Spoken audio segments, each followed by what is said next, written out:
কৃষি সম্প্রসারণের অধিদপ্তর জানিয়েছে, ঘূর্ণিঝড় রেমালের প্রভাবে অতিবৃষ্টিতে 1,71,109 হেক্টর ফসলি জমির ক্ষতি হয়েছে। বৃহস্পতিবার অধিদপ্তরের প্রাথমিক প্রতিবেদনে একথা জানানো হয়। এতে বলা হয়েছে, কৃষিতে রেমালের প্রভাব পড়েছে 48টি জেলা।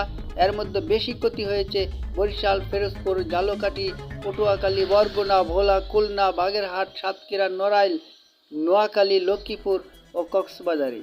গত রোববার ও সোমবার কৃষিতে হওয়া ক্ষতির মধ্যে আছে বর্তমানে মাঠে দণ্ডমান ফসলি জমির পরিমাণ প্রায় 14,30,065 হেক্টর আর আক্রান্ত ফসলি জমির পরিমাণ প্রায় 1,71,109 হেক্টর।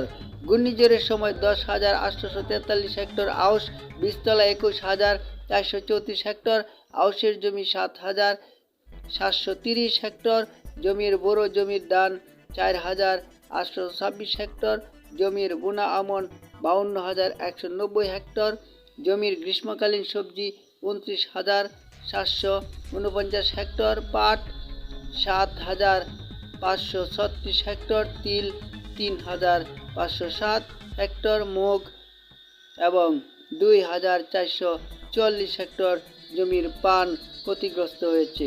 ফলের মধ্যে আমের জমি 4,708 হেক্টর, লেচুর 1,575 হেক্টর এবং 7,613 হেক্টর জমির কলা ক্ষতিগ্রস্ত হয়েছে।